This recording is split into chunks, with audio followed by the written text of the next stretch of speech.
I just kicked it back in. We're back on.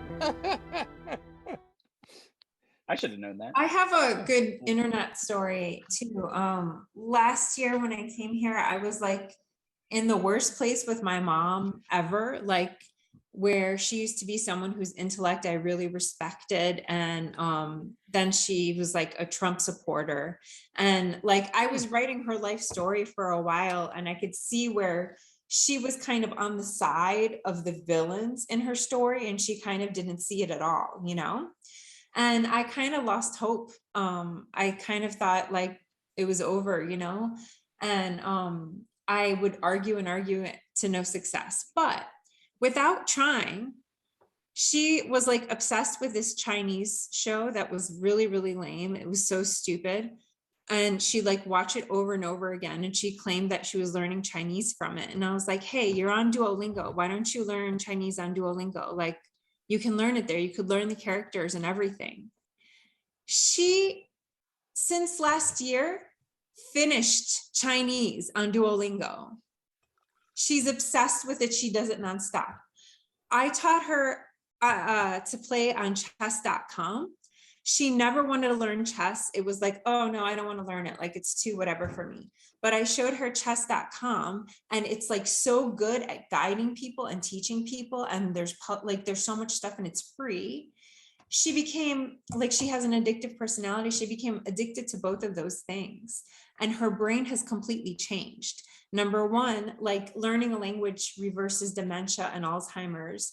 And a lot of like our regular behavior now is kind of promoting that degeneration. So anything we could do it along those lines is helpful.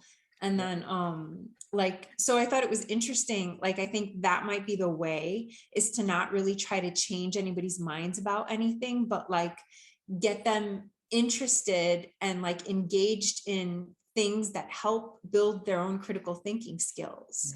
Yeah. And then so what's funny is like now a year later, I can get her to reason with me very easily now about anything.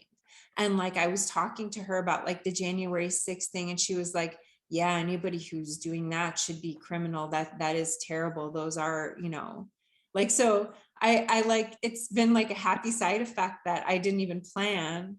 And I never thought that she'd get so into it. But like, now I think that's the way, is to stop trying to change people's mind, but give them more of that like Sixth Circuit stimulating thing that it's expanding, isn't it? When I first joined the library, having left show business, I realized the staff didn't like the internet.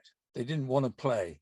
And I said, I sat them down. I had a workshop. I had a set of computers, and I said, what are you into? Country and Western music, budgerigars, you know, whatever it is. Put that word in the search engine. It wasn't Google then, it was Netscape Navigator probably. But I said, put in your main interest, put it in the search engine. And they did. And the whole room went quiet for 10 minutes because they were discovering budgerigar research groups, budgerigar friendship groups. They were discovering downloads of country and Western music, whatever. It just went quiet. When you say on the internet, what are you interested, you know, find your friends. I have a friend who plays a musical saw. Now that's quite a small group, but she found 12 people on the planet that thought musical saw was the main instrument, you know. And the internet is still mostly a wonderful, positive thing to me. Of course, it's the potential for distributing crap and misinformation, disinformation, and all that stuff is there. But if you infuse people, as you just said, your mum can find stuff that she thinks is amazing. And she can actually learn stuff and expand into a circle of friends that have the same interests and so on. I'm still an enthusiast. I'm sorry. Here I am. I'm 76. I should be miserable. But thanks to Bob, I still think about it as potentially exciting. Ta-da. Heck yeah. I think it's very positive, man. You know, it's super positive, but also this, man, because Bob stirred the pot. Why not? let's just fathom for a moment here, one possibility. You don't have to hold on to it for the whole day or week or even a few minutes, but just, they just took away Roe versus Wade, like, yeah, this is all, hey, I don't mean to, mellow your high, man. You know what I mean? Like, No, but no, no. this is all in the mix right now too. You know what I mean? Like, Hey, I've and got Brexit, man. I've got Brexit. I'm living of with fucking course, Brexit. yes, These and these Boris, things that these guy. things will reverse. Okay, they will change back. They Okay, will change back. Okay, man. I'll I see your believe you. Brexit and raise you the Ukraine war. Well, Right? exactly, Yes. exactly. Okay. Look, man, I'm believing too, man. Bogus, you are a magus. You know what I mean? Like, we all saw that. So, like, it just that's it, man. I had another point, but No, it's the world is shit, man. But you've got to keep on pushing towards the fact that there's lots of us, and most of us want a happier space. Most of us Yeah. do. So the McLuhan thing, what the medium is the message means is that as much as the internet can be used for good, the internet can be used for bad, but there is something underneath the content that it's doing, and we don't really know what it is yet. Because that's the whole thing, is that there is a physiological effect that comes from using these things, and that's what's below the content level. And so it's up to be seen what it's actually doing to us. Now, if I had to guess what the actual bias is that it's probably like McKenna's idea of concrescence, where we're growing together into a more integrated system. And I mean, especially like, McLuhan had the idea that tools were extensions of our nervous system. Can you imagine what he would make of what is happening right now? Like, think it like I mean, seriously, if McLuhan could see what this was, he would see us as some sort of like omni being. Like, there would be all our nervous systems right now are entwined in the McLuhanist perspective. Now, what happens with that? Like, what over time, the bias of having your nervous system extended out into a global network, I assume that leads to more harmonious outcomes somewhere down the line. Now, it sort of reminds me of, in every single movie where someone has superpowers, there's the part where their powers kick in and it's just too much. It's just too, like, you're getting too much information. You're connected to too many people. It hurts to be this many places all at once. And I think that's the stage that we're going through. It's weird to be this many places at once and have this many problems at once, because now if there's a fire in South America, we're like, oh shit, there's a fire.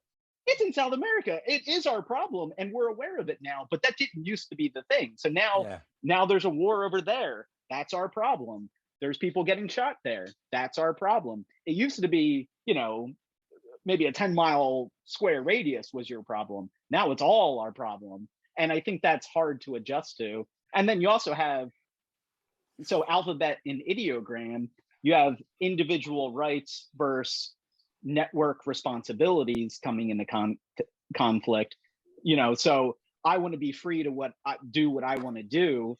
But then if I do that, that's going to mess up everyone else's party. And so we're right now negotiating what's my individual right and what's my collective responsibility. And we're going to have to trial and error some stuff. In my lifetime, I don't think we'll see it resolved. And that's why you got to detach from the fruits of your labor, because this thing's probably not going to play out by next Tuesday.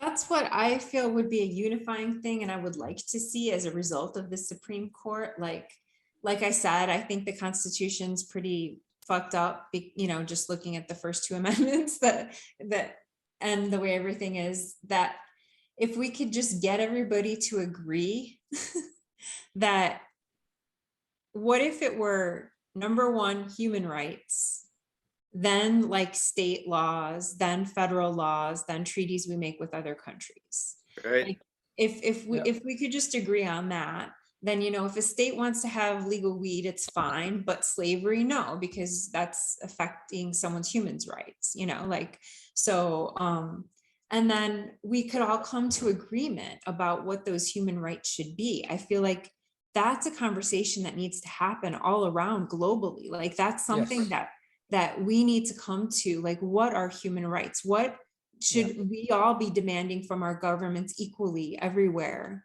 And make those be sovereign over everything that we participate in legally with our tax money, as consumers in every way. Yeah, on a very simple level, in Europe, for instance, my friends are now moving to Portugal, where all drugs are decriminalized. Portugal, it's a very peripheral kind of European country, but they made that decision. It's worked out very well. They've had reduced problems, and they made it, you know, as a single country, as a sovereign country, they made this decision. And there's a little country now in Europe that is like California, for instance. They just said it's much better if you decriminalize it, treat it as a medical problem, and so on. It's a tiny country. But I've now got friends migrating there because, as you said, we've got a whole planet now, and you have to decide on which areas have local laws. There are general laws for people, there are federal laws, there are state laws, there are county laws, and so on. And if that was all very clear, we could all just move to the place where we will feel comfortable. It would be simple. I'm sorry, I remain an optimist. I'll be gone soon, guys. And you can all just live in this shit, you know, planet that we live on. But, you know, basically humans can sort this stuff out. I know Ukraine is a really disastrous model of war, of Russia doing the stuff that all my parents and grandparents live with, which is just like war as a solution to stuff, which it definitely isn't. And I own up that I grew up in England, which was the place that trashed the planet for a while in terms of running an empire. But, you know, we're still talking about the future now. We are still talking about the future and the internet and the possibilities of the future humans. I'm a great grandparent now. I've got a great granddaughter, as well as a granddaughter and a daughter. That's the world. I don't care what happens to me. I mean, you know, I could be dead tomorrow. I don't know. But I would love the planet to please go in a direction of making it possible for people to still enjoy their lives. I think what you're saying reminds me of Hakeem Bey's concept of temporary autonomous zones. Yeah, like, you know, Portugal as a place, it's a temporary, it's autonomous from exactly the drug laws. Yeah. And I just wanted to say about what Eva said about the Constitution is that politicians and political pundits of both persuasions of the United States invoke the Constitution like it's a religious document. Like it reminds me of how the Christians talk about the Bible, like that there is nothing else. Like that's what the Supreme Court's argument against Roe versus Wade was, that it's not in the Constitution, which was written by white slave owners like 200 to 300 years ago. So that's kind of ridiculous, you know. And I just want to say one more thing from the interview that Rasa posted. I thought this question and answer was very relevant to things we've talked about. Bob has asked, can E prime revolutionize the English language? He says, I sure hope so, but it needs help, like more computers online and more pot, lots more pot.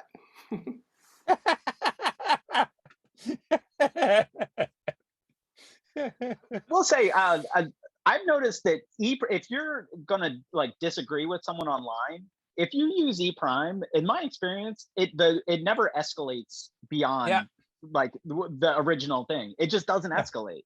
It's insane. It just really prevents you from making like insulting statements, I guess, and you're just it lets you like just explain yourself in kind of value neutral terms. It really is helpful. Yeah, absolutely.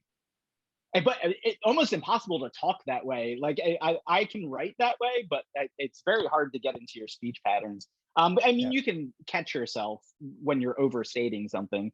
I mean, it's a standard therapy thing, as I can guess, using your I statements, I believe they call it. Instead of saying this is that way, I see it that way. Mm-hmm.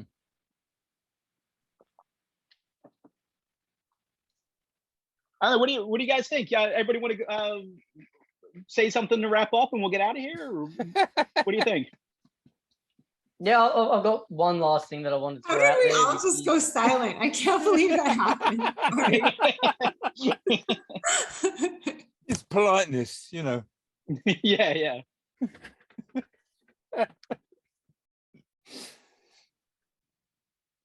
I was just Okay. gonna Brett, you were say, saying? Yeah. yeah, I was just gonna say, like the one thing that I think I didn't throw out there that popped up was this idea of, we talked a lot about optimism, and I think you know, being willing to see optimism as something that's not quite light and airy fairy, seeing optimism as something that is, you know, a little bit dark, a little bit scary, a little bit dangerous. You know, that, you know, we kind of don't want to think of optimism. It's not, you know, when you watch the news and they say, okay, well, these are the, you know, the 18, you know, toddlers who were eaten by a coyote, and now here's a duck wearing a tutu.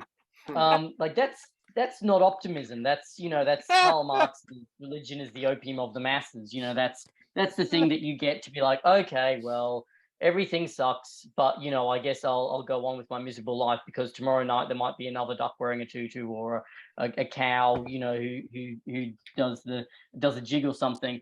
Optimism, I think, is something very different to that. It is a very dangerous step into an unknown on the basis that it might be better than the known.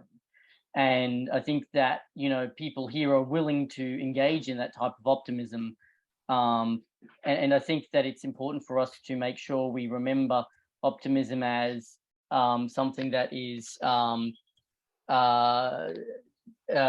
you know, it's not airy-fairy, it's not silly, it's something that's really hard work to engage with, but has the potential to be really, you know, significantly worthwhile. Absolutely. Yeah. Optimism. It's tricky to, like, I don't know, exactly like what he said is to tell, like, when you're doing it constructively and when you're doing it delusionally. But I think that for the most part, it's there's a phrase, hope is a discipline.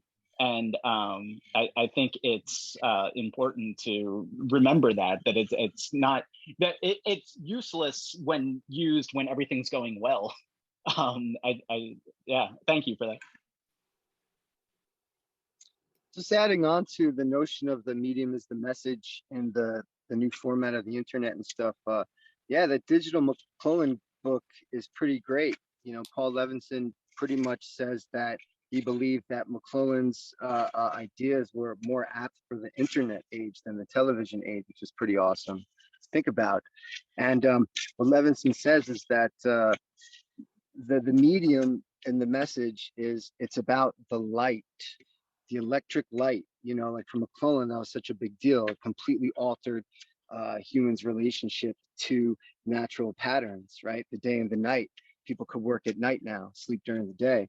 And now, you know, there's something about the light, like we're like moths to a flame. We're fixated, in the words of Bruce, the boss, we're blinded by the light, you know, and getting Neoplatonic and mystical, you know, Pound, I guess his favorite guy was John Origina, right? And didn't he like to quote Origina, who said that all are but lights? Yeah.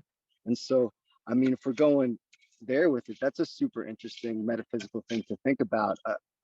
And it does have a real consequence in some way if this is all about light. Wow. Okay. You dig what I'm saying, man? Yeah, for sure, for sure. Yeah, and that's the medium is the message part too. Was the light bulb was the medium without a message. You can put it and light up a sign, but the light striking your eyes, that's the medium, and it has intrinsic effects, and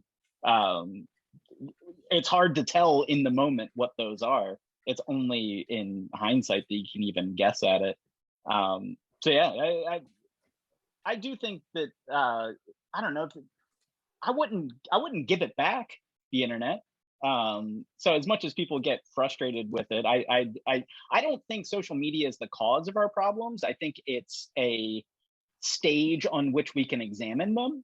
And I think that it gets blamed. It's sort of like, you know, the cart and the horse. I think we see our problems enacted and then think that that's what caused it, but I'm not sure that's true.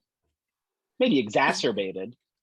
Listen, What does Fly think about all this, man? He came up with something about this stuff, right? Is Fly there, bro? I think he wandered off. Just one in shit. passing thing, man. I actually bought one of these 10 years ago. This is a solar powered light. Okay, you're talking about light.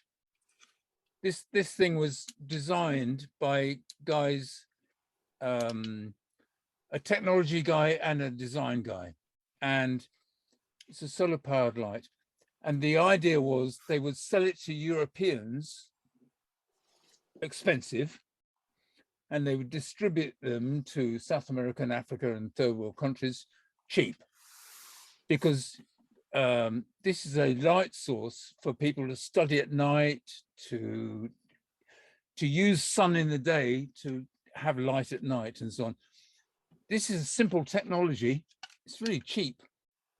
I bought lots and gave them away to people and so on. I've even replaced the batteries and so on. I love this stuff because this stuff has freed up people somewhere around the planet. I bought mine, you know, at European prices, and somebody somewhere has had light after the sun went down to do their work, to study, to, you know, whatever. And I love technology. I do. I mean, I should be an old fucking hippie and go, I don't like technology. But actually, we're still going forwards, man. We're still going forwards. This is stuff where people are using technology to take energy from the sun, absolutely free, and it makes small businesses for people in Africa to actually get these things, and they can make a small business to put batteries back in these things and so on. I'm sorry, I've been drinking wine, you can tell. I still like the fact that Bob made me an optimist and an enthusiast, because I was a real cynic and a depressive back there in the 60s when I thought it was doomed. And I'm still here. We're still here. It's still going on, and we still have a future possible for my kids and my grandkids and my great grandkids. And that's it. I'm sorry. Hey, you guys are. Wait, can I? No, I'm sorry. Go ahead. Yeah. Oh, sorry. Okay. All right. So number one, every man and every woman is a star. And I was thinking of kind of the opposite of Kurt Vonnegut's idea of like how Trumfullidorians could kind of see all of humanity as kind of like one of those insects in wax, where from the beginning, like if you go far out enough in space to look at the whole of the human species from beginning to end, you know, like you could see our whole timeline as like one solid thing, right? And the opposite of that, to think of like not being outcome dependent, not become outcome obsessed, and being patient. The idea of like, we look up and so many of the lights we see are already dead. Like so many of the lights that guide us, like didn't even know we would exist, didn't, you know, they didn't necessarily matter to us in their personal form, and we don't matter to them in our personal form, and yet they're like guided us. And I think that that's what we could be like for others, and that's what all of our actions kind of leave, you know, that's the imprint that we leave somewhere. And we could at least feel like we were some kind of light for someone, you know. Yeah. And you guys Well, have been like such a big light to me and such a big guiding thing to me. Like, you are seriously stars in my constellation that guide me, and I love you, and I'm so grateful to like be here with you. Thank you. Thank you, Ava. You too. Yeah, Lovely to likewise. see you. Thank you. Yeah, no, it's good to know that, you know, this isn't the first time things have looked dicey. You know, like sometimes it's like, you know, oh, this is an especially bad time. No, for sure this time. Yeah, no, that's it's easy to forget. And again, because cultural memory only goes so far, you know, that it's always been dicey. It's and that is not a reason to not push forward, is because it looks dicey, because it's always looked dicey. You'd never push forward at all if otherwise. All right, I'm good. Anyone else want to speak up? All right, guys, thank you so much for coming out for this. And I was thinking, I believe my kids were telling me on Discord, you can set stuff like this up more casually, like with the videos and everybody in together. So if I create a little Discord channel, we could have like a more casual thing where just like people could pop in. And I think that might be a good way to, as opposed to like, let's not even continue this conversation for another year. Like that seems silly. So maybe I'll set something up so we can like do this and get, you know, for the people that aren't here right now, and, you know, we can get a lot of different strands going, as opposed to just now we're done and see you in forever. Maybe that'll be a cool thing to do. So I'll set that up. More interaction with you all, the happier I am. Right on, likewise. All right, guys, again, thank you so much. I appreciate all of your wonderful minds. Thank you, everybody. Thank you. Yeah.